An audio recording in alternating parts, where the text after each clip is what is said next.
அன்புக்குரியவர்களே, உங்கள் யாவரையும் ஆண்டவரும் அருமை இரட்சகருமாகிய இயேசு கிறிஸ்துவின் திருப்பெயராலே அன்போடு கூட வாழ்த்துகிறேன். இரண்டாம் ஆராதனை முறைமை நாம் பின்பற்றுவோம். இந்த ஊடகத்தின் வாயிலாக மீண்டுமாக உங்களை சந்திப்பதில் மிகுந்த மகிழ்வு அளிக்கிறேன். கர்த்தர் நம்மை ஆஸ்வதிப்பாராக. இந்த ஆராதனை துவங்குவதற்கு முன்பதாக நாம் இருக்கின்ற நிலையில் நம் இல்லத்திலே நாம் முழங்காற்படியிட்டோம் அல்லது இருக்கின்ற நிலையில் நாம் கடவுள் நோக்கி ஜெபித்து இந்த ஆராதனை ஆரம்பிப்போம். ஜெபம் செய்வோம். அன்பின் நல்ல கடவுளே, மீண்டுமாய் நம்முடைய சமூகத்தில் நாங்கள் நின்று கொண்டிருக்கிறோம். கிறிஸ்துவை பற்றுவதே வழி என்று இன்றைக்கு நீங்கள் கொடுத்திருக்கிற சிறப்பான வழியிடத்திற்கு அடி செலுத்துகிறோம். அநேக வேளையில் நாங்கள் கலங்கி இருக்கின்ற பொழுதும் திகைத்திருக்கின்ற பொழுதும் நீர் எங்களுக்கு கலங்காதபடி காத்துக் கொள்கிற கடவுள். தொடர்ந்து வழிபாட்டை நீர் ஆசீர்வதியும். இந்த வழிபாட்டில் ஒன்றிணைந்து உம்மை நாங்கள் மகிமைப்படுத்தும்படியாக, உம்மை நாங்கள் துதிக்கும்படியாக, உமது நாமத்தை மகிமைப்படுத்தும்படியாக, குறிப்பாக இந்த வழிபாட்டின் மூலமாக இறை மக்களாக நாங்கள் ஒன்றிணைந்து உம்மை வழிபடும்படியாக கடவுள் கொடுத்திருக்கிற வாய்ப்புக்கு நன்றி செலுத்துகின்றோம். தொடர்ந்து எங்களையும் திருச்சபை நீர் ஆசீர்வதியும். தொடர்ந்து இந்த வழிபாட்டையும் திருக்கரத்தில் அர்ப்பணிக்கிறோம். நாங்கள் பாடுகிற பாடல்கள், திருமறை பகுதிகள், தானிக்கின்ற திருவசனங்கள் எல்லாவற்றும் சமூகங்களோடு கூட இருந்து வழியெடுத்த வேண்டும் என்று எங்கள் கர்த்தர் மீட்பருமாகிய இயேசு கிறிஸ்துவின் மூலமாய் வேண்டிக் கொள்வோம். நல்ல தகப்பனே, ஆமீன். இரண்டாம் ஆராதனை முறைமை. நாம் கடவுளை தொழுவோம். கடவுள் ஆவியாயிருக்கிறார். அவரை தொழுது கொள்ளுகிறவர்கள் ஆவியோடும் உண்மையோடும் அவரை தொழுது கொள்ள வேண்டும். நம்முடைய பிதாவாகிய கடவுளாலும் கர்த்தராகிய இயேசு கிறிஸ்துவினாலும் நமக்கு கிருபையும் சமாதானம் உண்டாவதாக. இது கர்த்தர் உண்டு பண்ணினால் இது களிகூர்ந்து மகிழ கடவோம். ஆண்டவரே, எங்கள் உதடுகளை திறந்தருளும். பிதாவுக்கும் குமாரனுக்கும் பரிசுத்த ஆவிக்கும் மகிமை உண்டாவதாக.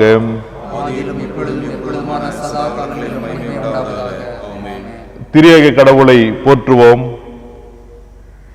சேனைகளின் கடவுளாகி கர்த்தரே, நீர் பரிசுத்தர், பரிசுத்தர், பரிசுத்தர். வானம் பூமியை மகிமையால் நிறைந்திருக்கிறது. உன்னதத்திலே ஓசன்னா.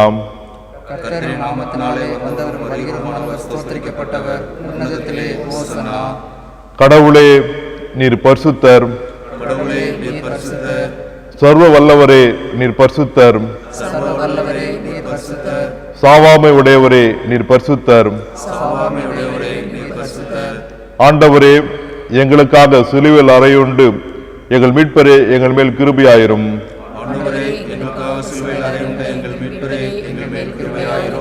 பரிசுத்த ஆவியாகிய ஆண்டவரே எங்கள் மேல் கிருபையாயிரும்.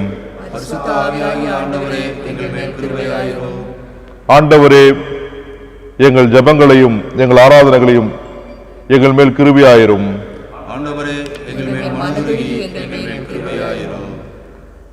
நமக்கு பாவம் இல்லை என்போமானால் நம்மை நாமே வஞ்சிக்கிறவர்களாயிருப்போம். நமக்குள் உண்மை இல்லை. நமது பாவங்களை அறிக்கையிட்டால் பாவங்களை நமக்கு மன்னித்து எவ்வித அநீதம் நீங்க சுத்திகரிப்பதற்கு அவர் நம்பத்தக்கவரும் நீதியும் உள்ளவருமாயிருக்கிறார். நான் எழுந்து என் தகப்பனிடத்திற்கு போய், தகப்பனே, பரத்துக்கு விரோதமாக உமது பார்வையிலும் பாவம் செய்தேன். இனி உம்முடைய மகன் என்று சொல்லப்படுவதற்கு நான் பாத்திரன் அல்லன்.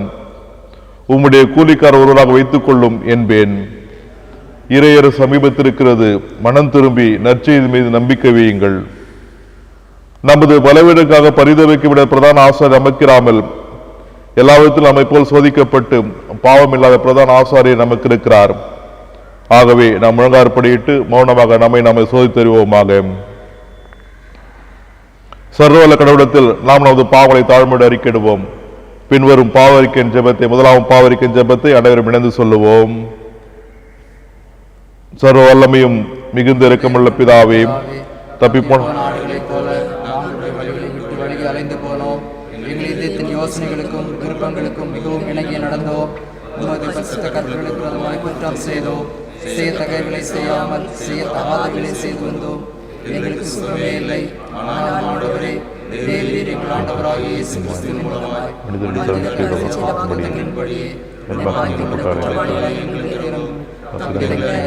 மேல் பொறுமையாயிரும். பாவத்தின் சீர்படுத்தும் நாங்கள் தேவ பக்தியும் நீதியும் இயேசு கிறிஸ்து எங்களுக்கு கிருபை செய்தருளும். ஆமென்.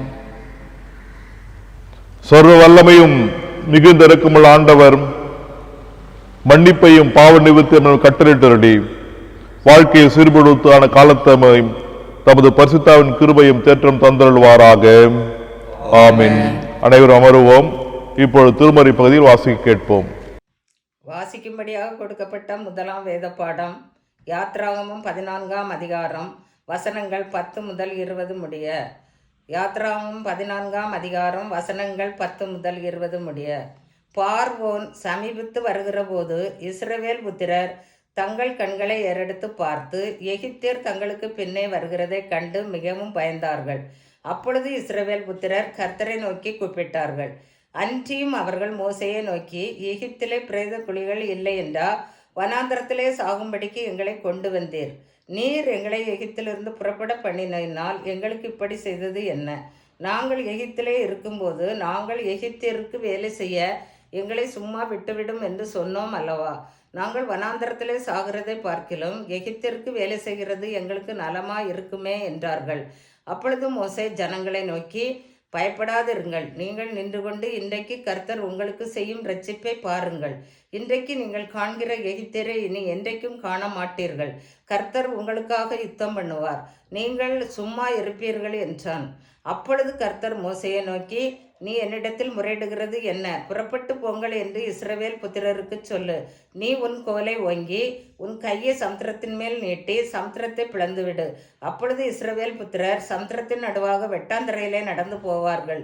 எகிப்தியர் உங்களை பின்தொடர்ந்து வரும்படி நான் அவர்கள் இருதயத்தை கடினப்படுத்தி பார்வோனாலும் அவன் ரதங்கள் குதிரை வீரர் முதலாகிய அவனுடைய எல்லா இராணுவத்தாலும் மகிமைப்படுவேன். இப்படி நான் பார்வோனாலும் அவன் ரதங்களாலும் அவன் குதிரை வீரராலும் மகிமைப்படும் போது நானே கர்த்தர் என்பதை எகிப்தியர் அறிவார்கள் என்றார். அப்பொழுது இஸ்ரவேலரின் சேனைக்கு முன்னாக நடந்த தேவதூதனானவர் விலகி அவர்களுக்கு பின்னாக நடந்தார். அவர்களுக்கு முன்னிருந்த மேகஸ்தம்பமும் விலகி அவர்கள் பின்னே நின்றது.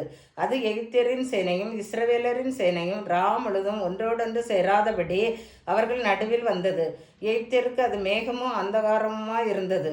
இஸ்ரவேலருக்கோ அது இரவை வெளிச்சமாக்கிற்று என்பதே. வாசிக்கும்படியாக கொடுக்கப்பட்ட முதலாம் வேதபாடம் வாசித்தாயிற்று. தேவனே உமக்கே சோத்திரம் உண்டாவதாக. ஆமேன். வாசிக்க வேண்டிய இரண்டாம் வேத பாடம் அப்போஸ்தலர் 16ஆம் அதிகாரம் 19 34 முடிய. அப்போஸ்தலர் 16ஆம் அதிகாரம் 19 34 முடிய. அவருடைய எஜமான்கள் தங்கள் ஆதாயத்து நம்பிக்கை அற்று போயிற்றென்று கண்டு பவுலையும் சீலாவையும் பிடித்து சந்தை வெளியில் உள்ள அதிகாரிகளிடத்தில் இழுத்து கொண்டு போனார்கள். அவர்களை அதிகாரிடத்தில் ஒப்புவித்து, யூதர்களாகிய இந்த மனுஷர் நம்முடைய பட்டணத்தில் கலகம் பண்ணி ரோமராகிய நாம் ஏற்றுக்கொள்ளவும் அனுசரிக்கவும் தகாத முறைமைகளை போதிக்கிறார்கள் என்றார்கள். அப்பொழுது ஜனங்கள் கூட்டம் கூடி அவர்களுக்கு விரோதமாய் எழும்பினார்கள். அதிகாரிகள் அவர்கள் வஸ்திரங்களை கிழித்து போடவும் அவர்களை அடிக்கவும் சொல்லி அவர்களை அநேக அடி அடித்த பின்பு சிறைச்சாலையிலே வைத்து அவர்களை பத்திரமாய் காக்கும்படி சிறைச்சாலைக்காரனுக்கு கட்டளையிட்டார்கள். அவன் இப்படிப்பட்ட கட்டளையை பெற்று அவர்களை உட்காவலறையிலே அடைத்து அவர்கள் கால்களை தொழு மரத்தில் மாட்டி வைத்தான். நடுராத்திரியிலே பவுலும் சீலாவும் ஜெபம் பண்ணி தேவனை துதித்து பாடினார்கள். காவலில் வைக்கப்பட்டவர்கள் அதை கேட்டுக்கொண்டிருந்தார்கள். சடிதியிலே சிறைச்சாலையின் அஸ்திபாரங்கள் அசையும்படியாக பூமி மிகவும் அதிர்ந்தது. உடனே கதவுகள் எல்லாம் திறவுண்டது. எல்லாருடைய கட்டுகளும் கழண்டு போயிற்று. சிறைச்சாலைக்காரன் நித்திரை தெளிந்து சிறைச்சாலையின் கதவுகள் திறந்திருக்கிறதை கண்டு கட்டுண்டவர்கள் ஓடிப்போனார்கள் என்று எண்ணி பட்டயத்தை உருவி தன்னை கொலை செய்து கொள்ள போனான். பவுல் மிகுந்த சத்தமிட்டு, நீ உனக்கு கெடுதி ஒன்றும் செய்து கொள்ளாதே, நாங்கள் எல்லாரும் இங்கேதான் இருக்கிறோம் என்றான்.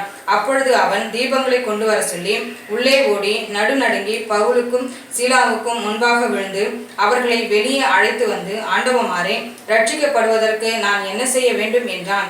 அதற்கு அவர்கள், கர்த்தராகிய இயேசு கிறிஸ்துவை விசுவாசி, அப்பொழுது நீயும் உன் வீட்டாரும் ரட்சிக்கப்படுவீர்கள் என்று சொல்லி அவனுக்கும் அவன் வீட்டிலிருந்த யாவருக்கும் கர்த்தருடைய வசனத்தை போதித்தார்கள்.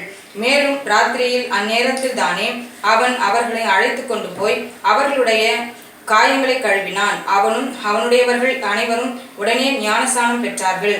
பின்பு அவன் அவர்களை தன் வீட்டிற்கு கூட்டிக் கொண்டு போய் அவர்களுக்கு போஜனம் கொடுத்து தன் வீட்டார் அனைவரோடு கூட தேவனிடத்தில் விசுவாசம் உள்ளவனாகி மனமகிழ்ச்சியாய் இருந்தான் என்பதை வாசிக்க வேண்டிய வேத பாடம் வாசித்தாயிற்று. கிறிஸ்துவுக்கு மகிமை உண்டாதாக. வாசிக்கும்படியாக கொடுக்கப்பட்ட சுவிசேஷ வேத பாடம் பரிசுத்த யோவான் எழுதின சுவிசேஷம் 14ஆம் அதிகாரம் வசனங்கள் 1 முதல் 7 முடிய. பரிசுத்த யோவான் 14ஆம் அதிகாரம் வசனங்கள் 1 முதல் 7 முடிய. உங்கள் இருதயம் கலங்காதிருப்பதாக. தேவனிடத்தில் விசுவாசமாயிருங்கள், என்னிடத்திலும் விசுவாசமாயிருங்கள். என் பிதாவின் வீட்டில் அநேக வாசஸ்தலங்கள் உண்டு. அப்படி இல்லாதிருந்தால் நான் உங்களுக்கு சொல்லி இருப்பேன். ஒரு ஸ்தலத்தை உங்களுக்காக ஆயத்தம் பண்ண போகிறேன். நான் போய் உங்களுக்காக ஸ்தலத்தை ஆயத்தம் பண்ணின பின்பு நான் இருக்கிற இடத்திலே நீங்களும் இருக்கும்படி நான் மறுபடியும் வந்து உங்களை என்னிடத்தில் சேர்த்து கொள்ளுவேன். நான் போகிற இடத்தை அறிந்திருக்கிறீர்கள், வழியையும் அறிந்திருக்கிறீர்கள் என்றார். தோமா அவரை நோக்கி, ஆண்டவரே, நீர் போகிற இடத்தை அறியோமே, வழியை நாங்கள் எப்படி அறிவோம் என்றான். அதற்கு இயேசு, நானே வழியும் சத்தியமும் ஜீவனுமாயிருக்கிறேன். என்னாலே அல்லாமல் ஒருவனும் பிதாவினிடத்தில் வரான். என்னை அறிந்தீர்களானால் என் பிதாவையும் அறிந்திருப்பீர்கள். இது முதல் நீங்கள் அவரை அறிந்தும் அவரை கண்டும் இருக்கிறீர்கள் என்றார். வேதபாடம் வாசித்து முடிந்தது. கிறிஸ்துவுக்கே மகிமை உண்டாவதாக.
ஜெபம் செய்வோம். கண்மலையும் மின்பெருமாக கர்த்தாவே, எந்த வாயின் வார்த்தைகளும் இதை கேட்டுக்கொண்டிருக்கிற எங்களுடைய இருதயத்தின் தியானங்களும் உம்முடைய சமூகத்தில் நிறைவாயிருப்பதாக. ஆமீன். அன்புக்குரியவர்களே, உங்கள் யாவரையும் ஆண்டவரும் அருமை இரட்சகருமாகிய இயேசு கிறிஸ்துவின் இனிய திருப்பெயரால் அன்போடு கூட வாழ்த்துகிறேன். மீண்டுமாக இந்த ஊடகத்தின் வாயிலாக உங்களை சந்திப்பதில் மிகுந்த மகிழ்வடைகிறேன். கர்த்தர் நம்மையும் நமது நிறைவான வாழ்வையும் ஆஸ்வதிப்பாராக. உயிர்த்தெழுந்த திருநாளுக்கு பின்பு வருகின்ற 4ஆம் ஞாயிற்றுக்கிழமை நம்முடைய பேராயத்தின் மூலமாக கொடுக்கப்பட்டிருக்கிற தலைப்பு கிறிஸ்துவை பற்றுவதே வழி. தி பிலீவிங் இன் கிரைஸ்ட் த வே. கிறிஸ்துவை பற்றுவதே வழி. ஆண்டவராகிய இயேசு கிறிஸ்துவுடைய உயிர்த்தெழுதல் என்பது வரலாற்றிலே அசைக்க முடியாத அல்லது உண்மையான ஒன்றாக, இன்றைக்கு அதன் அடிப்படையில் விசுவாசிக்கின்ற அது நம்பிக்கையுடைய பற்றுதலுடைய மக்களாக இன்றைக்கு நாம் அவர் நம்மோடு கூட இருக்கிறார் என்ற அனுபவத்தை நாம் பெற்றிருக்கிறோம். சீடர்கள் உயிர்த்தெழுந்த கிறிஸ்துவை மரித்தோர்ந்து கல்லறையை தேடினர். அங்கு புலம்பல், பயம், கலக்கம் எல்லாம் இருந்தது. ஆனால் கடவுள் அவளுக்கு தோன்றி அங்கு வாழ்த்துதலை தெரிவிக்கின்ற அப்படிப்பட்ட அனுபவத்தை காண முடிந்தது. அல்லது கடந்த நாட்களில் நாம் தியானித்த எம்மாவு நிகழ்வு, அவர்களோடு கூட பயணிக்கின்ற உடன் பயணியாளராக கடவுள் அவளை அந்நியப்படுத்துகின்ற சூழலிலும் அவளை விசாரிக்கின்றவராக, அவரோடு கூட இருக்கின்றவராக, அல்லது விருந்தாளியே இப்பொழுது விருந்து உபசரிக்கின்றவராக, ஆக இப்படி தன் உயிர்த்தெழுந்த அனுபவத்திலே பல்வேறு நிலைகளிலே பல சூழல்களிலே தன் சீடர்களுக்கு திருக்காட்சி அளிக்கின்ற கிறிஸ்துவாக இன்றைக்கும் அவர் நம்புகின்ற திருக்கூட்டமாகிய சீடர்களுக்கு சொல்லப்படுகின்ற அருள்வாக்காக இங்கு நாம் காண முடிகிறது. இன்றைக்கு நம்ம கொடுக்கப்பட்டிருக்கிற இந்த வாசிக்கப்பட்ட திருமறை பகுதி யோவான் 14ஆம் அதிகாரத்தினுடைய மையப்பகுதியை நான் ஒரு கூட எடுத்துக்கொள்ள விரும்புகிறேன். கிறிஸ்துவை பற்றி வாழ்வதே அல்லது நம்புவதே நிலையானது அல்லது ஒரு உகந்த வழி. அப்படி என்று சொன்னால் வேறு எந்த வழியும் நாம் சிந்திக்க இயலாத ஒன்று. அது கிறிஸ்துவை பற்றி வாழ்வதே மட்டுமே நம்முடைய எல்லா விதமான நிலைகளிலும் அது காக்கக்கூடியதாக இருக்கிறது. தனிமையிலும், துன்பத்திலும், கவலையிலும், வியாதியிலும், எல்லா நிலைகளிலும் இயேசு கிறிஸ்துவை பற்றுவதே, அவருடைய வழியை பிடித்துக் கொள்வதே நமக்கு சிறப்புக்குரிய ஒன்றாயிருக்கிறது. அன்புக்குரிய கடந்த நாட்களிலே தொலைக்காட்சியிலே ஒரு செய்தியை நான் காணப்பொழுது மிகுந்த வருத்தத்துக்குள்ளான ஒரு செய்தி. ஆப்பிரிக்கா கண்டங்களிலே ஒரு கண்டத்திலே சலவை தொழில் செய்கின்ற ஒரு அருமையான ஒரு தாயார் தன்னுடைய குழந்தையோடு வாழ்ந்து கொண்டிருக்கிறார்களாம். ஏறக்குறைய இந்த கொரோனா வைரஸ் மூலமாக அங்கு மக்கள் வெளியே வர முடியாத அளவுக்கு அங்கு சூழ்நிலை வந்தது. தனக்குள் வைத்திருந்த சில பணங்களை வைத்து தன் குழந்தையும் தன்னுடைய குடும்பத்தாரையும் பசியாற்றி கொண்டிருந்தார்கள். பணம் காலியான உடனே பசி அவளை வாட்டியது. அல்லது உதவி செய்கின்றவர் யாரும் இல்லை, அல்லது வெளியே போய் பணி செய்வதற்கும் வாய்ப்புகள் இல்லை. அந்த குழந்தை அழுமாம், பசி எடுப்பது என்று சொல்லி. அந்த தாயார் அழுவார்கள். பின்பதாக சமைப்பதை போன்று அங்கு நெருப்பை மூட்டி கல்களை வைத்து பாத்திரத்தில் சுட தண்ணியை வைத்து அங்கு 3-4 கற்களை அதில் உள்ளே போட்டு சமைக்கப்படுகிறது. நீ சிறிது அமைதியாயிரு என்று சொன்ன உடனே அந்த குழந்தை அதை பார்த்து அமைதலா இருக்குமாம். என்று சொன்னால் தாயை முழுமையமாக நம்புகிறது. சிறிது நேரம் கழித்து அந்த குழந்தை தூங்கிவிடுமாம். அதன் பிற்பாடு அந்த தாய் அழுகின்ற ஒரு செய்தியை காண முடிந்தது. அதை அறிந்த மக்கள் அவளுக்கு மாபெரும் உதவி செய்தார்கள். அந்த உதவியின் மூலமாக மற்றவர்களுக்கு இந்த ஏழை தாய் உதவி செய்தது மிக ஆச்சரியத்துக்குள் வியப்புக்குள் ஆனது. அங்கு இன்றைக்கும் ஆண்டவராகிய இயேசு கிறிஸ்துவை நம்புகின்ற திருக்கூட்டமாகிய சீடர்களை நீங்கள் நம்பிக்கை கொள்ளுங்கள் என்ற அருள்வாக்கை சொல்லுகிறார். ஆக இன்றைக்கும் நமக்கு அப்படிப்பட்ட சூழலிலே கடவுளிடத்திலே நம்பிக்கை கொள்கின்ற நிகழ்வாக இருக்க கர்த்தர் உதவி செய்வாராக. 2 பறவைகள் மரத்திலே அழகாக கூடு கட்டி வாழ்ந்து கொண்டிருந்ததாம். அதில் குஞ்சுகள் பொரித்தது. அந்த மரத்தின் கீழே பெரிய ஒரு ஆறு ஓடுமாம். அந்த ஆறு ஓடுகின்ற பொழுது மிக இயற்கை வண்ணமாக அழகாக மகிழ்ச்சியான நாட்களை கழித்து கொண்டிருந்தது. இந்த 2 பறவைகளும், ஆண் பறவையும் பெண் பறவையும் இறை தேடுவதற்காக சென்று மாலை நேரங்களில் வருகின்ற பொழுது, ஒரு நாள் வருகின்ற பொழுது அந்த கூண்டோடு கூட குஞ்சுகள் எல்லாம் அந்த தண்ணீரிலே மிதக்கின்ற ஒன்றாய் காணப்பட்டது. அப்பொழுது பெண் பறவை ஆண் பறவை பார்த்து, நாம் இதை எப்படியாவது மீட்டு விட வேண்டும் என்று சொல்லி நம் அலகுகளினால் இந்த தண்ணீர்களை எல்லாம் எடுத்து இன்னொரு பகுதிக்கு கொண்டு போய் சேர்ப்போம். சேர்த்த பிற்பாடு தண்ணீர் இங்கு வற்றிவிடும். வற்றிய பிற்பாடு நம் குஞ்சுகளோடு கூட அது கூண்டோடு கூட மீண்டுமாக நாம் பழைய இடத்துல வைப்போம் என்று சொன்னதாம். இந்த ஆண் பறவையும் இந்த பெண் பறவை நம்பிக்கையின் மூலமாக ஒத்துக்கொண்டது. இருவரும் காலையிலிருந்து அந்த சிறிய அலகுகள் மூலமாக தண்ணீரை எடுத்துக்கொண்டது. எவ்வளவுதான் எடுக்க முடியும்? நிறைவாக முடியாத ஒன்று, நிச்சயம் நடக்காத ஒன்று. இதை தூரத்திலிருந்து பார்த்து கொண்டிருந்த ஒரு முனிவர் அவருடைய நம்பிக்கை பார்த்தார். அதை தன்னுடைய சக்தியின் மூலமாக அல்லது தன்னுடைய திறமையின் மூலமாக அங்க இருக்கிற தண்ணீர்கள் எல்லாவற்றையும் ஒரு இடத்திலிருந்து வேறு இடத்திற்கு செல்வதற்கான வாய்ப்பினை உருவாக்கி கொடுத்தார்.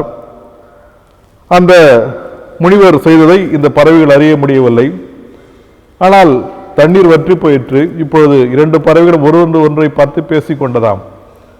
நாம் கடினமாக உழைத்ததனால் அல்ல, நாம் ஒருவர் மீது வைத்த நம்பிக்கையின் மூலமாக இப்பொழுது நாம் இவ்வளோ தண்ணீரை இந்த இடத்துக்கு கொண்டு போய்விட்டோம் என்று சொல்லி மகிழ்ச்சியோடு கூட பேசிக்கொண்டதாம். உண்மையிலே 1 வருடமானாலும் அந்த முயற்சி பலனளிக்காது. ஆனால் அவர் நம்பிக்கை இருக்கிறது. இதை பார்த்து கொண்டிருந்த முனிவர்கள் நம்பிக்கையின் மூலமாக ஒரு நிகழ்வை நடத்துகிறார்.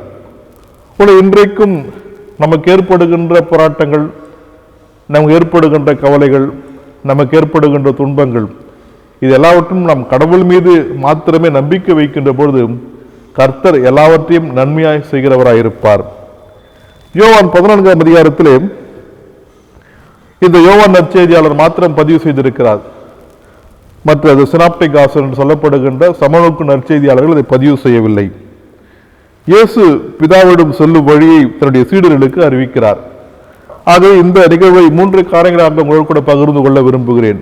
முதலாவது 1ஆம் வசனம் வாசிங்க. முதல்ல 1ஆம் வசனம். உங்கள் இருதயம் கலங்காதிருப்பதாக கடவுளிடத்தில் விசுவாசமாயிருங்கள், என்னிடத்திலும் விசுவாசமாயிருங்கள். முதலாவது நம்பிக்கை குன்றிய இந்த மக்களுக்கு நம்பிக்கை தருகின்ற ஒரு செய்தியாக, நீங்கள் கலங்க வேண்டாம், நம்பிக்கை கொள்ளுங்கள் என்று சொல்லுகிறார். யோவான் 13ஆம் அதிகாரம் 21ஆம் வசனம் வாசிங்களேன். யோவான் 13:21. இயேசு இவைகளை சொன்ன பின்பு ஆவியிலே கலங்கி உங்களில் ஒருவன் என்னை காட்டிக் கொடுப்பான் என்று மெய்யாகவே மெய்யாகவே உங்களுக்கு சொல்லுகிறேன். ஆமா, மெய்யாகவே மெய்யாக உங்களுக்கு சொல்லுகிறேன் என்றார். அது 38ஆம் வசனம். இயேசு அவனுக்கு பிரதியுத்தரமாக, எனக்காக உன் ஜீவனை கொடுப்பாயோ? சேவல் கூவுகிறதற்கு முன்னே நீ என்னை 3 தரம் மறுதலிப்பாய் என்று மெய்யாகவே மெய்யாகவே உனக்கு சொல்லுகிறேன். ஆமா, சேவல் 3 தடவை மறுதலிக்கும், நீ என்னை மறுதலிப்பாய். 13ஆம் 33ஆம் வசனம். இன்னும் கொஞ்ச காலம் நான் உங்களுடைய கூட இருப்பேன், இன்னும் கொஞ்ச காலம் உங்களோடு கூட இருப்பேன், நீங்கள் என்னை தேடுவீர்கள், ஆனாலும் நான் போகிற இடத்திற்கு நீங்கள் வரக்கூடாதென்று நான் யூதரோடு சொன்னது போல இப்பொழுது உங்களோடும் சொல்லுகிறேன். ஆமா, உங்களோடும் சொல்லுகிறேன். ஆக இப்படிப்பட்ட செய்தியை 3 நிலைகளை நான் பார்த்தேன். சோர்ந்து போயிருந்த சீடர்கள், பயந்து போயிருக்கிறவர்கள், இன்னும் கலக்கம் இருந்திருக்கலாம், பயம் இருந்திருக்கலாம், இயேசுவுக்காக உங்களை மனிதர்கள் பிடிக்கிறாக மாற்றுவேன் என்று சொன்னபோது எல்லாவற்றையும் விட்டுவிட்டு இயேசுக்காக வந்த நபர்கள். ஆக இப்போ தனித்து விடப்பட்ட நிலைமையிலே நாங்கள் எப்படி எங்கள் வாழ்க்கை நடத்துவது என்ற பயம் கலக்கம் இருக்கின்ற நிலையிலே, அல்லது இயேசுவோடு கூட இருந்த நாட்களிலே மகிழ்ச்சியான நாட்கள், தண்ணீரை ரசமாக மாற்றினார், விதவையின் மகனை உயிரோடு கூட எழுப்பினார், இயற்கைக்கு அப்பாற்பட்டு பல அற்புதங்கள் அதிசயங்கள் செய்தார். எல்லாவற்றையும் இப்பொழுது தங்கள் நினைவிலே கொண்டு இப்பொழுது இயேசு கிறிஸ்து தங்களை விட்டு எடுப்பட போகிறார் என்று இயேசு கிறிஸ்து தன் வாழ்வை குறித்து அறிவிக்கின்ற பொழுது இவர்கள் எப்படி கலங்காமல் இருக்க முடியும்? இவர்கள் எப்படி பயப்படாமல் இருக்க முடியும்? ஆகவே பயப்படுவதற்கு முன்பாக, கலங்குவதற்கு முன்பாக இப்பொழுது இயேசு கிறிஸ்து நீங்கள் பயப்படாதிருங்கள், கலங்காதிருங்கள் என்று சொல்லுகிறார். ஆக இந்த அதிகாரத்துக்கு பிற்பாடு 17ஆம் அதிகாரத்தில் பார்க்கின்ற போதும் the priesthood prayer என்று சொல்வார்கள், குருத்துவ ஜெபம். தன்னுடைய மக்களுக்காக, தன்னுடைய சீடர்களுக்காக, பிதாவே நீர் என்னை கனப்படுத்தும், நீர் என்னை கனப்படுத்துவது மூலமாக என்னை நம்பியிருக்கின்ற அந்த திருக்கூட்டம் இப்பொழுது கனப்படுத்தப்படும், ஆஸ்வதிக்கப்படும் என்று அவளை கனப்படுத்துவதற்கு முன்பதாக அவளை பார்த்து நீங்கள் பயப்பட வேண்டாம் என்று சொல்லுகிறார். உங்கள் இருதயம் கலங்காதிருப்பதாக. அப்படி என்று சொன்னால் நீங்கள் கலங்காமலும் கவலைப்பட நிறுத்துங்கள் என்று தன் சீடர்களை பார்த்து சொல்லுகிறார். ஏடு சொன்னால் நீங்கள் கடவுள் மீதும் என் மீது நம்பிக்கை கொள்ளுங்கள் என்று சொல்லுகிறார். அன்புக்குரிய தேவஜனமே, இன்றைக்கு நாம் கடவுள் மீது நாம் நம்பிக்கை கொள்ள வேண்டும். ஒருவேளை இந்த 2 கிளிகளும் பேசிக்கொண்டு, இந்த பறவைகள் பேசிக்கொண்டது, இந்த தண்ணீரை நாம் இங்கிருந்து எடுத்து சென்று விடலாம் என்று சொல்லுகிற பொழுது அது வைத்த நம்பிக்கை தான் உழைப்பை அங்கு மூலதனமாக வைத்தது. ஒருவேளை அங்கு தண்ணீர் வேறொரு மூலமாக இவரிடத்துக்கு செல்லப்பட்டாலும் நாம் உழைத்தோம், நாம் வேறொரு மீது வைத்த நம்பிக்கையின் மூலமாக இப்படிப்பட்ட ஆச்சரியத்தை கண்டோம், நாம் கூண்டோடு கூட நம் குஞ்சுகளை இப்பொழுது காப்பாற்றி கொண்டோம் என்று சொன்னார். அதே நம்பிக்கை தான் இங்கு சீடர்கள் சொல்லுகிறார், நீங்கள் நம்பிக்கை கொள்ளுங்கள் என்று சொல்லுகிறார். என்னை நம்புவது மூலமாக நீங்கள் நிச்சயம் கவலை அனைத்தையும் போக்க முடியும். காரணம், நீங்கள் கடவுள் மீதும் என் மீதும் நம்பிக்கை கொள்ளுங்கள் என்று சொல்லுகிறார். ஒருவேளை இங்கு இயேசு பார்க்கலாம் கடவுளை நம்புவது என்பது அவர்களுக்கு மிக நம்பிக்கை ஒன்றாக இருக்க முடியும். இவர்கள் இயேசுவை எப்படி நம்பியிருக்க முடியும்? இவர்கள் இன்னும் சிறிதாக கொண்டு எடுப்பட போகிறார், அல்லது சிறைச்சாலையிலே சித்திரவதை செய்ய போகிறார்கள், அல்லது சிலுவை மரணத்தை அனுபவிக்கப் போகிறார். எல்லாவற்றையும் தெரிந்திருக்கிற நிலையும் இப்போது சொல்லுகிறார், நீங்கள் என்னையும் பிதாவையும் நம்புங்கள், ஆக அதன் மூலமாக என் விசுவாசிப்பதன் மூலமாக நீங்கள் பெரிய அற்புதத்தையும் நம்பிக்கையும் காணுங்கள். ஆகவே நீங்கள் கவலைப்படாமல் இருங்கள், நீங்கள் கலங்காதிருங்கள் என்று நம்பிக்கையின் செய்தி தருகிறார். ஒரு இன்றைக்கு நம்முடைய நாட்களிலே இப்படிப்பட்ட அருள் நிறைந்த வாக்கு நமக்கு தரப்படுகிறது. நாங்கள் கலங்க வேண்டாம், நாம் கவலைப்பட வேண்டாம். இன்றைக்கு கடவுள் நம்மோடு கூட இருக்கிறார். கடந்த நாட்களில் ஆலயத்தில் அமர்ந்திருக்கின்ற போது ஒரு ஏழை தாய் தன் குழந்தையோடு கூட வந்திருந்தாள்.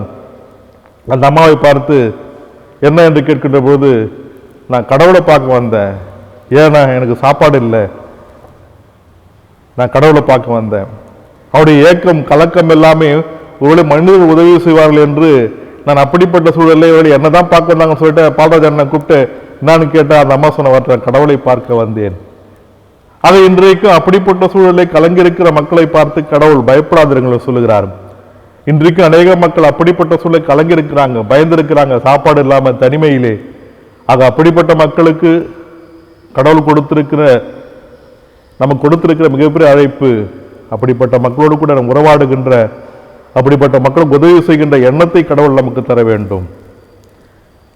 சங்கீதம் 62ஆம் சங்கீதத்தை நாம் பார்ப்போம் என்று சொன்னால், இங்கு இந்த சங்கீதக்காரன் கடவுள் மீது வைத்திருக்கிற நம்பிக்கையை மிக சிறப்பாக சொல்லுகிறார். சங்கீதம் 1ஆம் வசனம் வாசிங்க, 62:1.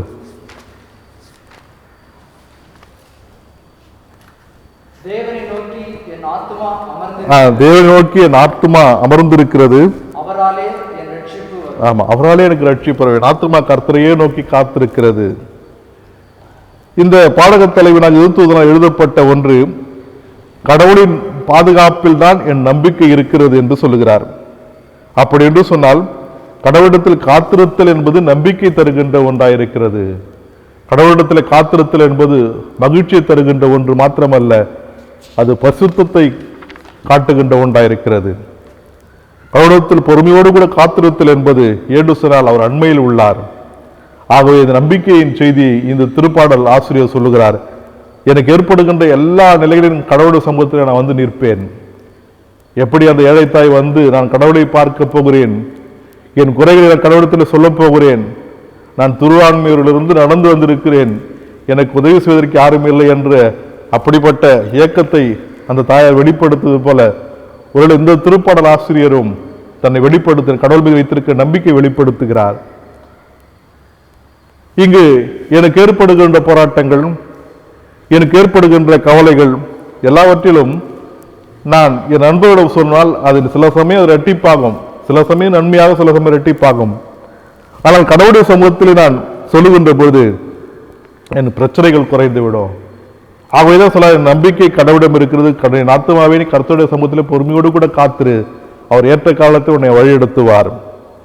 ஒரு தானியருடைய வாழ்க்கையிலே அல்லது நண்பருடைய வாழ்க்கையிலே அல்லது திருமணனுடைய பக்திமான்கள் நீதிமான்களுடைய வாழ்க்கையிலே பார்க்கின்ற போது கடவுளுடைய சமூகத்தில் காத்திருக்கின்ற போது அவருடைய ஆசீர்வாதத்தை பெற்றதாக காண முடிகிறது. அவர்கள் எப்பொழுதும் கடவுளை முழுமையுமாய் நம்பினார்கள். தங்கள் வாழ்க்கையை இழக்கின்ற சூழலும் கடவுளை நம்பினார்கள்.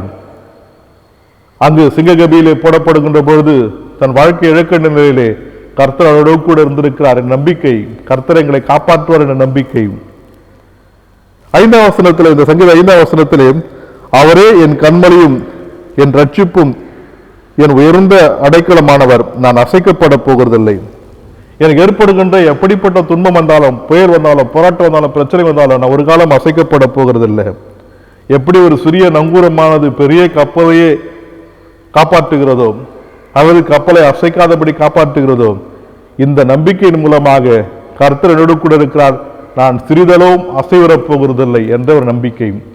ஒருவேளை ஏற்படுகின்ற போராட்டங்கள், ஏற்படுகின்ற கவலைகள், ஏற்படுகின்ற துன்பங்கள், நம் இயலாமை, நம்முடைய வறுமை எல்லாவற்றும் நம் கடவுளுடைய சமூகத்திலே வைத்து அவர்தான் நீரே எனக்கு வழி என்ற அப்படிப்பட்ட அவர் பற்றுவதை பற்றி கொள்கின்ற பொழுது இந்த சங்கீதக்காரன் சொன்னது போல நான் சிறிதளவும் அசைவுறேன். ஒருவேளை இன்றைக்கு அன்புக்குரிய தேவ ஜனமே, இன்றைக்கு கடவுள் மீது நாம் பற்றுதல் கொள்கின்ற மக்களாக நாம் அப்படிப்பட்ட நம்பிக்கையை வைக்க அழைக்கப்படுகிறோம். அது கலக்கம் அடையாதவாறு இயேசு கிறிஸ்து இங்கு தேற்றுகிறவா இருக்கிறார். இரண்டாவது யோவான் 14ஆம் அதிகாரம் 18வது வசனம், நான் உங்களை திக்கற்றவர்களாக விடேன், நான் உங்களை திக்கற்றவர்களாக விடேன் என்று கடவுள் இங்கு சொல்லுகிறார். முதலாவது, உங்கள் இருதயம் கலங்காதிருப்பதாக, தேவனிடத்தில் விசுவாசமாயிருங்கள், என்னிடத்தில் நம்பிக்கை கொள்ளுங்கள் என்று சொன்ன கடவுள் இப்பொழுது தன் சீடர்களை பார்த்து நான் உங்களை திக்கற்றவர்களாக விடேன் என்று சொல்லுகிறார். அன்புக்குரிய தேவஜனமே, இன்றைக்கும் கடவுள் நமக்கும் அப்படிப்பட்ட அருள்வாக்கு தருகிறார். எப்படிப்பட்ட சூழ்நிலையிலும் நாம் கடவுள் மீது பற்றுறுதி வைத்திருக்கின்ற பொழுது நீரே வழி என்று அப்படிப்பட்ட நம்பிக்கை வைக்கின்ற பொழுது கடவுள் நமக்கும் சொல்லுகின்ற வார்த்தை நான் உங்களை திக்கற்றவர்களாக விடேன். யோவான் 15ஆம் அந்த வசனத்திலிருந்து நாம் பார்க்கின்ற பொழுது இங்கு பசுத்தாவி அருளுகிற கடவுளாக நான் போய் உங்களுக்கு ஒரு தேற்றளவாளை அனுப்புவேன், ஆகவே நீங்கள் நம்பிக்கை கொள்ளுங்கள், அவர் சகல சத்தியத்துக்குள்ளும் நீதிகளை வழிநடத்துவார் என்ற செய்தியை அளித்த பிற்பாடு இப்பொழுது சொல்லுகிறார் நான் உங்களை திக்கற்றவர்களாக விடேன். 1 யோவான் 5ஆம் அதிகாரம் 3ஆம் வசனத்திலே பார்க்கின்ற பொழுது தேவனுடைய கற்பனைகளை கைக்கொள்வதே அவரிடத்தில் வைத்திருக்கிற அன்பு சொல்லப்படுகிறது. ஆகவே நாம் கடவுளிடத்தில் வைத்திருக்கிற அன்பு என்பது தேவனுடைய கற்பனைகளை கைக்கொள்கின்ற ஒன்று. அப்படிப்பட்ட கற்பனைகள் என்னவென்று சொன்னால் நாம் கடவுள் மீது வைத்திருக்கிற நம்பிக்கையை உறுதிப்படுத்துகின்ற ஒன்று. ஆகவே கடக்கம் அடைந்தவர்களை பார்த்து நான் உங்களை திக்கற்றவர்களாக விடேன் என்று சொல்லுகிற கடவுள் இங்கு மீண்டுமாக நான் சரீர பிரகாரமாக உயிர்த்தெழும்பேன், சிலுவை மரணத்துக்கு பிற்பாடு உயிர்த்தெழுந்த கடவுள் நான் மீண்டுமாக உயிர்த்தெழுவேன் என்ற நம்பிக்கையின் செய்தியை தருகிறார். நீங்கள் கவலைப்பட வேண்டாம், நம்பிக்கை கொள்ளுங்கள், நான் கூட இருப்பேன், நான் அண்மையில் உள்ளேன் என்ற அப்படிப்பட்ட விசாரிக்கின்ற கடவுளாக, அவர்களுக்கு குறுக்கிட்டு வாழ்வை வளர வைக்கின்ற செம்மைப்படுத்துகின்ற கடவுளாக, ஆகவே நான் உங்களை திக்கற்றவர்களாக விடேன் என்று சொல்லுகிறார். இரண்டாவது மத்திய 25ஆம் அதிகாரம் 34ஆம் வசனத்திலே பார்க்கின்ற பொழுது மத்திய 25ஆம் அதிகாரம் 34ஆம் வசனத்திலே அப்பொழுது ராஜா தமது வலது பக்கத்தில் நிற்பவர்களை பார்த்து வாருங்கள் என் பிதாவினால் ஆசீர்வதிக்கப்பட்ட என் பிதாவினால் ஆசீர்வதிக்கப்பட்டவர்களே, உலகம் உண்டானது முதல் உங்களுக்காக ஆயத்தம் பண்ணப்பட்டிருக்கிற ராஜ்யத்தை சுதந்தரித்துக் கொள்ளுங்கள். ஆமா, உலக தோற்றம் முதல் கடவுள் முன்குறித்திருக்கிறார். ஒருவேளை தாயின் கருவில் இருந்தல்ல, ஆகவே இன்றைக்கு நம்மை கடவுள் முன்குறித்திருக்கிறார், கடவுளாக இருக்கிறார். வாருங்கள் பிதாவினால் ஆஸ்வதிக்கப்பட்டவர்களே என்று சொல்லுகிறார். ஆக திக்கற்ற மக்களை பார்த்து அல்லது கவலையிலும் கண்ணீரும் இருக்கிற மக்களை பார்த்து இன்றைக்கும் கடவுள் நான் கூட இருக்கிறேன், நான் இம்மானுவேலர் என்ற கடவுள் வாக்களிக்கிறவராயிருக்கிறார். அவர் திருக்காட்சியின் மூலமாக அனைவரும் ஒன்றிணைக்கிறார். அவர் திருக்காட்சியின் மூலமாக அங்கு உணவு பகிர்ந்தளிக்கிறார், தன்னையே பகிர்ந்தளிக்கிறார். நினைவு கூறும்படி இதை செய்யுங்கள் என்று வாக்களித்த கடவுள். ஆகவே அவரை கண்ட பொழுது அவர்கள் அறிவிகளாக இருந்தவர்கள் அறிவு பெற்றவர்களாக, அவருடைய ஆற்றலை கண்டவர்களாக, உலகத்துக்கு புறப்பட்டு போய் நற்செய்தி அறிவிக்கின்ற மக்களாக மாற்றம் பெறுகின்ற ஒரு நிகழ்வை நாம் காண முடிகிறது. ஆக இன்றைக்கும் கடவுள் நம்மையும் அப்படிப்பட்ட சூழலே அவர் திக்கற்றவர்களாக விடாதபடி நம்மை கண்ணின் மணியைப் போல பாதுகாத்துக் கொள்கிற கடவுளாக இருக்கிறார். ஆகவே நாம் கடவுளுக்கு நாம் நன்றி செலுத்த வேண்டும். மூன்றாவது, யோவான் 14ஆம் அதிகாரம் 3ஆம் வசனத்தை வாசிங்களேன். நான் போய் உங்களுக்காக ஸ்தலத்தை ஆயத்தம் பண்ணின பின்பு நான் இருக்கிற இடத்திலே நீங்களும் இருக்கும்படி நான் மறுபடியும் வந்து உங்களை என்னிடத்தில் சேர்த்துக் கொள்வேன். நான் மறுபடியும் வந்து என்னிடத்தில் சேர்த்துக் கொள்வேன். ஆகவே இங்கு நம்பிக்கை தருகின்ற செய்தி, நீங்கள் கலங்க வேண்டாம் என்று சொல்லுகிறார். நான் உங்களை திக்கற்றவளை விடப் போகிறதில்லை என்று சொல்லுகிறார். இப்பொழுது நான் மீண்டும் திரும்ப வருவேன் என்று சொல்லுகிறார். நான் உங்களிடத்தில் திரும்ப வருவேன். ஒருவேளை இதை நாம் இரண்டாம் வருகை என்று கூட நாம் எடுத்துக்கொள்ளலாம். ஆகவே இங்கு வருகையிலே பார்க்கின்ற போது மத்தேயு 24ஆம் அதிகாரம் 30ஆம் வசனத்திலே பார்க்கின்ற பொழுது, மத்தேயு 24ஆம் அதிகாரம் 30ஆம் வசனம், அப்பொழுது மனுஷகுமாரனுடைய அடையாளம் வானத்தில் காணப்படும். அப்பொழுது மனுஷகுமாரன் வல்லமையோடும் மிகுந்த வல்லமையோடும் வானத்தின் மேகங்கள் மேல் வருகிறதை பூமியில் உள்ள சகல கோத்திரத்தாரும் கண்டு சகல மக்களிடம் காண்பார்கள்.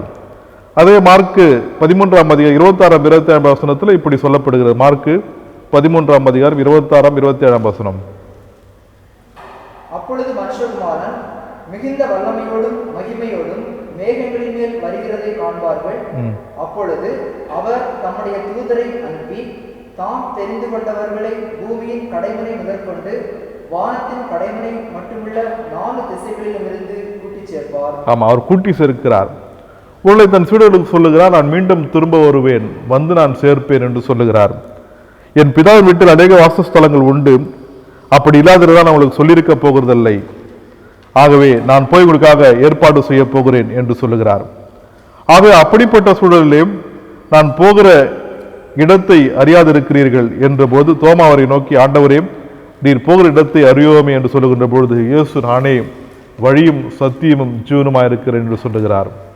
ஆகவே இங்கு இறுதி வருகையில் அவர் நியாயாதிபதியாக வரப்போகிறார். ஆகவே மீண்டும் தன் சீடர்களுக்கு சொல்லுகிறார், நான் வருவேன் என்ற நம்பிக்கையின் செய்தி இன்றைக்கு நமக்கு விதைக்கப்பட்டிருக்கிறது. இங்கு நானே வழி என்று சொல்லப்படுகிறது. ஆகவே பாதை காட்டுவராக மாத்திரமல்ல, அதன் வழியாக நடக்கின்றவராக நாம் உடன் பயணிக்கின்றவராக இருக்கிறார். அவர் மூலமாய் நமது பாவங்கள் மன்னிக்கப்பட்டிருக்கிறது. தேவனுடைய பார்வையில் நாம் நீதிமானாக்கப்பட்டிருக்கிறோம். நம் விசுவாசத்தில் காத்துக் கொள்கின்ற பொழுது இயேசுவே நம்மை இறையரசுக்குள் வழிநடத்துகின்ற ஒரு நிலையான வழிக்குள் நம்மை வழிநடத்தி செல்கிறார் இருக்கிறார். அன்றைக்கு சீடர்கள் கலங்கின பொழுது, சீடர்கள் திகைத்த பொழுது கடவுள் சொன்ன வார்த்தை, நீங்கள் கலங்க வேண்டாம் என்று சொன்ன கடவுள் இன்றைக்கு நமக்கும் அப்படிப்பட்ட சூழலில் நாம் கலங்கப்பட போகிறதில்லை. அல்லது நாம் கவலைப்படாமலும் கலங்காமல் இருங்கள் என்று சொன்னால் இரண்டிலும் பிதாவிடத்தில் நம்பிக்கை கொள்ளுங்கள் என்று சொன்ன கடவுள் இந்த உலக வாழ்க்கையிலே நாம் எப்பொழுதும் கடவுள் மீது நம்பிக்கை கொள்கின்ற மக்களாக, அவர் மீது நிறைவான ஆசீர்வாதம் நமக்கு உண்டு என்ற அப்படிப்பட்ட நிலையோடு கூட நம் விசுவாசத்தை தொடர்ந்து பயன்படுத்த என்று சொன்னால், அவர் நம்மை ஒரு காலம் திக்கற்ற இடப்போகிற கடவுள் அல்ல. மீண்டும் திரும்ப வருவேன், நான் அழைத்துக்கூடேன் என்று சொன்ன கடவுள் அவருடைய வருகைக்காக காத்து கொண்டிருக்கிற திருக்கூட்டமாக, அப்படிப்பட்ட பரிசுத்த கூட்டமாக தொடர்ந்து விசுவாசத்தை நோக்கி பயணிக்க கர்த்தர் நமக்கு உதவி செய்வாராக. ஜெபம் செய்வோம்.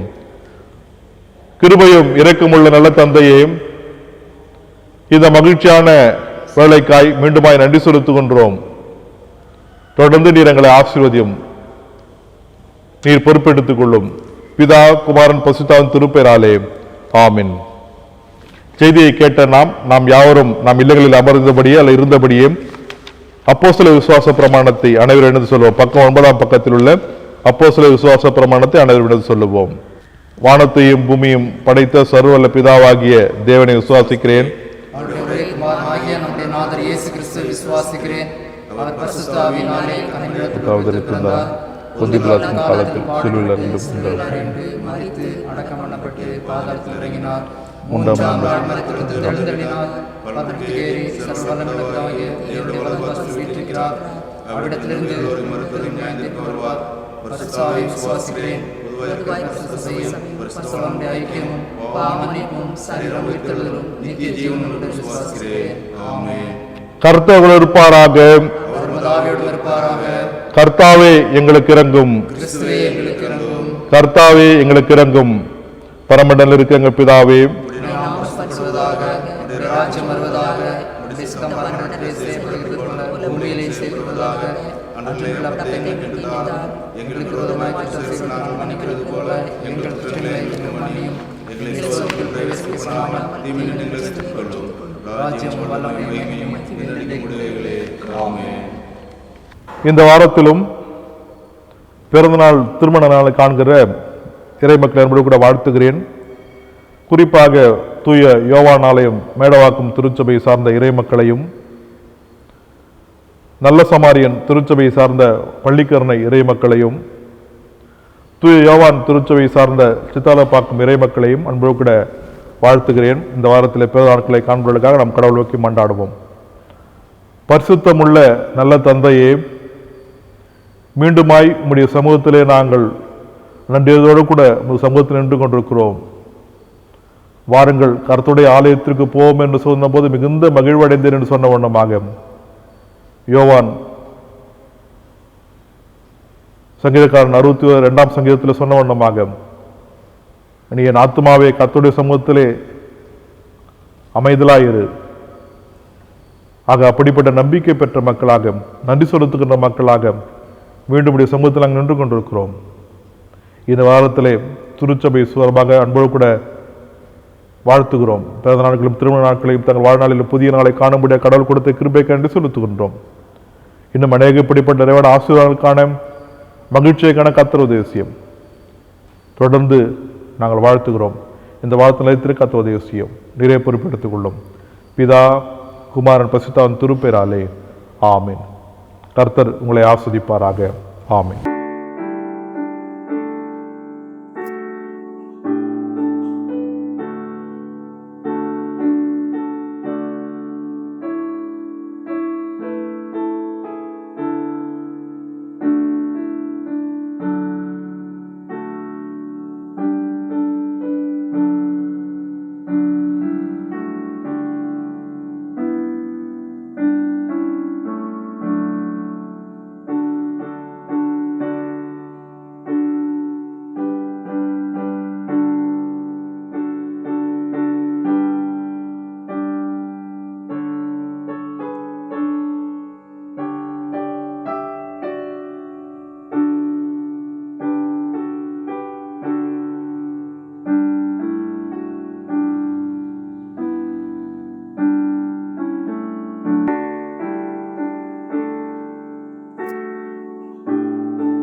ஜெபம் செய்வோம். கிருபையும் இரக்கமுள்ள நல்ல தந்தையே, எங்கள் தாயும் தந்தையுமாக கடவுளே, கிறிஸ்துவை பற்றுவதே வழி என்று நாங்கள் இப்பொழுது பார்த்தோம். கலங்கின சீடர்களை பார்த்து அல்லது திகைத்த சீடர்களை பார்த்து உங்கள் இருதயம் கலங்காதிருப்பதாக, நீங்கள் கலங்காமலும் கவலைப்படாமலும் இருங்கள் என்று நான் உங்களோடு கூட இருப்பேன் வாக்களித்த கடவுள். இன்றைக்கும் நீர் எங்களோடு கூட இருக்கிறீர். ஆகவே நாங்களும் கவலைப்பட போகிறதில்லை, நாங்களும் கலங்கப் போகிறதில்லை. இந்த உலக வாழ்க்கையிலே ஏற்படுகின்ற போராட்டங்கள் ஒருவேளை எங்களை அச்சுறுத்துகின்ற, பயப்படுத்துகின்ற, நாளை தினத்தில் எப்படி ஆகுமோ என்ற அப்படிப்பட்ட எதிர்பார்ப்போடு கூட பயத்தோடு கூட நின்றிருக்கின்ற சூழலிலே நீர் எங்களையும் பார்த்து நீங்கள் கலங்க வேண்டாம் என்று சொன்ன கடவுள், அந்த நம்பிக்கையை செய்து தந்திருக்கிறீர் என்ற நம்பிக்கையோடு கூட தொடர்ந்து விசுவாச ஓட்டத்தை நடத்த கர்த்தர்களுக்கு உதவி செய்ய வேண்டும் எடுத்து மன்றாடுகிறோம். நான் உங்களை திக்கற்றவர்களாக விடேன் என்று சொன்ன கடவுள், தகப்பனே, இன்றைக்கு அதே நம்பிக்கையோடு கூட நாங்கள் நின்று கொண்டிருக்கிறோம். இந்த கொடிய நோயை நீக்கி போடும். அநேக மக்கள் இன்றைக்கு அப்படிப்பட்ட நிலையில் இருந்து கொண்டிருக்கிறார்கள், தங்கள் வாழ்வை இழக்கின்ற சூழலிலே. ஆனால் உம்முடைய ஆசீர்வாதத்தோடு கூட வழியிடத்தோடு கூட இன்றைக்கு பாதுகாக்கப்பட்ட மக்களாக தொடர்ந்து உண்மையே நாங்கள் நோக்கி பார்க்கிறோம். நீர் எங்களை ஆசீர்வதியும், எங்களை வழிநடத்தும். நீர் திரும்ப வருவீர் என்று சொன்ன வாக்குறுதியை இன்றைக்கு நாங்களும் நம்புகிறோம். நீர் வாரும், நீர் அரசராக வரப்போகிறீர் நம்பிக்கையில் தொடர்ந்து நாங்கள் காத்து கொண்டிருக்கிறோம். இந்த சிறிய ஒருவருக்கு எதை செய்தீர்களோ அதை எனக்கே செய்து சொன்ன வண்ணமாக நாங்களும் எங்களால் இயன்ற அளவுக்கு எங்கள் உதவிகளை கேட்கின்ற அனைத்து மக்களுக்கு உதவிகளை செய்கின்ற மக்களாக, அப்படிப்பட்ட திருக்கூட்டமாக நீர் எங்களை மாற்றியமைத்தருளும். பேராயத்தின் மூலமாக செயல்படுகின்ற நற்பணிகளுக்காக நன்றி செலுத்துகிறோம். அநேக கிராமங்கள் உணவில்லாதபடி தங்கள் வாழ்வை எதிர்காலத்தை நோக்கி இருக்கின்ற சூழலே பேராயத்தின் மூலம் செயல்படுகின்ற சிறப்பான பணிகளிலே நாங்களும் ஒன்றிணைத்துக் கொள்ள கர்த்தர் உதவி செய்திருக்கிறீர். அப்படிப்பட்ட எண்ணத்தை எங்களுக்கு தந்திருக்கிறீர், நன்றி செலுத்துகிறோம். உதவி செய்யும்படியாக கடவுள் கொடுத்த கிருபை கேட்டு செலுத்துகிறோம். தொடர்ந்து நீர் எங்களை ஆசீர்வதியும். எங்களை சுற்றிலும் திருச்சபை சுற்றிலும் இருக்கிற அனைவருக்கும் அப்படிப்பட்ட பணிகளையும் தொடர்ந்து பாதுகாப்பையும் நாங்களும் மற்றொரு கரிசனை கொள்கின்ற மக்களாக இருக்க கர்த்தர் உதவி செய்யும். இந்த செய்தியை கேட்டுக்கொண்டிருக்கிற அனைவரும் நீர் ஆசீர்வதியும். எங்கள் அனைவரும் திருக்கரத்தை அர்ப்பணிக்கிறோம், கர்த்தர் பொறுப்பெடுத்துக் கொள்ளும். இம்மட்டும் வழியெடுத்து வந்த கடவுள் தாமே இனிமேல் எங்களை வழிநடத்த வேண்டும் என்று எங்கள் கர்த்தர் மீட்பரும் ஆகிய இயேசு கிறிஸ்துவின் மூலமாய் வேண்டிக் கொள்ளும் தகப்பனே, ஆமீன். என் ஆத்துமாவே கர்த்தரை ஸ்தோத்திரி, என் முழுவதுமே பரிசுத்த நாமத்தை தோத்திரி. என் ஆத்துமாவே கர்த்தரை தோத்திரி, கர்த்தர் செய்த சகல ஓரவாதே, ஆமீன். தாயும் தந்தையுமாய் கடவுளின் அன்பும் மைந்தராக இயேசுவோடும் முதலாகிய ஆவியினரும் நம் அனைவரோடும் நமது குடும்பங்களோடும் சிறப்பாக இந்த ஆராதனிடம் கடவுளுடைய கிருபை பிரசனம் வேண்டித்தல் என்றும் என்று சாகலத்தங்க இருப்பதாக, ஆமீன். அனைவருக்கும் வணக்கம்.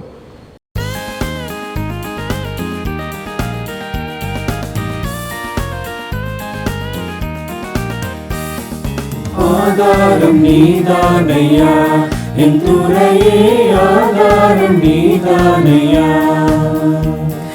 சூதாமுலகில் நான் தீதாய் மயங்கையில், சூதாமுலகில் நான் தீதாய் மயங்கையில், ஆதாரம் நீதானையா, என் துறையே ஆதாரம் நீதானையா. மாதா பிதாவினை தீதாய் மதிக்கையில், மாதா பிதாவினை தீதாய் மதிக்கையில், மற்றோர்க்கு பற்றேதையா, எளியன் மேல் மற்றோர்க்கு பற்றேதையா. எளியனுக்கு ஆதாரம் நீதானையா, என் துறையே ஆதாரம் நீதானையா. நான் துணையென நயந்தூரை சொன்னவர், நான் துணையென நயந்தூரை சொன்னவர், நட்டாற்றில் விட்டாரையா, தனியனை நட்டாற்றில் விட்டாரையா. தனியனுக்கு ஆதாரம் நீதானையா, என் துறையே ஆதாரம் நீதானையா. சோதனை அடைந்து வேதனை தொடர்ந்து, சோதனை அடைந்து வேதனை தொடர்ந்து, துக்கம் மிகும் வேளையில் என் சுகித்தமே, துக்கம் மிகும் வேளையில் உன் தாசனுக்கு ஆதாரம் நீதானையா, நீதானையா